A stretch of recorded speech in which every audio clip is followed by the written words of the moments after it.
సరే, ప్రాచీన జ్ఞానాన్ని తెలియచేసే ఈ అద్భుతమైన విశ్లేషణలోకి వెళ్దాం. విద్యార్థులైన మనందరికీ ఇది చాలా ముఖ్యం. ముందుగా ఒక ఆసక్తికరమైన ప్రశ్న. అసలు జీవితంలో నిజమైన జ్ఞానాన్ని ఎలా పొందగలం? అలాగే ఆ అద్భుతమైన జ్ఞానం కోసం ఎవరిని ఆశ్రయించాలి? అసలు నేర్చుకునే సరైన విధానమేమిటి? ఆ ప్రాచీన రహస్యాన్ని ఇప్పుడు ఛేదిద్దాం.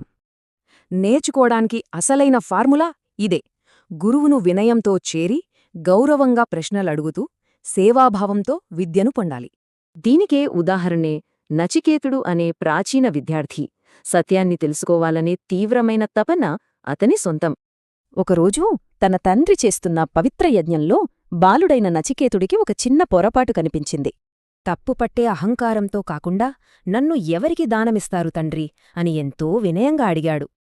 కాని తండ్రి తీవ్రమైన కోపంతో ఆ బాలుడిని నేరుగా మృత్యుదేవుడైన యమధర్మరాజు వద్దకే పంపించేశాడు. నచికేతుడు ఏమాత్రం భయపడ్లేదు. కొత్త విషయాలు నేర్చుకోవాలనే ఆ అద్భుతమైన కోరికే అతన్ని నిర్భయంగా మార్చింది.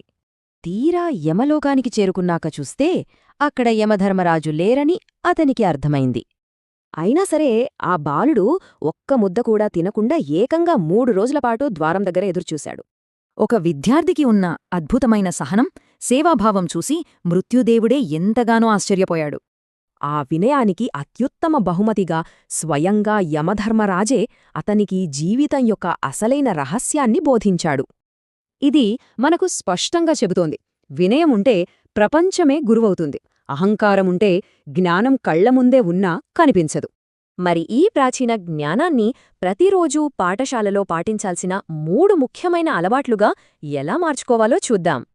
మొదటది, ఉపాధ్యాయులను ఎప్పుడూ నిజమైన గౌరవంతో పలకరించాలి. నేర్చుకోడానికి ఇది అత్యంత బలమైన పునాది వేస్తుంది.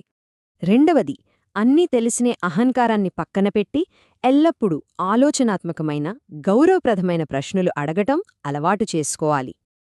ఇక మూడవది, తోటి విద్యార్థులకు సహాయం చేస్తూ సేవ చెయ్యడం. దీని ద్వారా నేర్చుకున్న జ్ఞానం స్థిరపడుతుంది. రేపు మన తదుపరి తరగతికి ఎలాంటి వినయపూర్వకమైన దృక్పథంతో అడుగుపెడదాం? ఒక్కసారి ఆలోచించండి.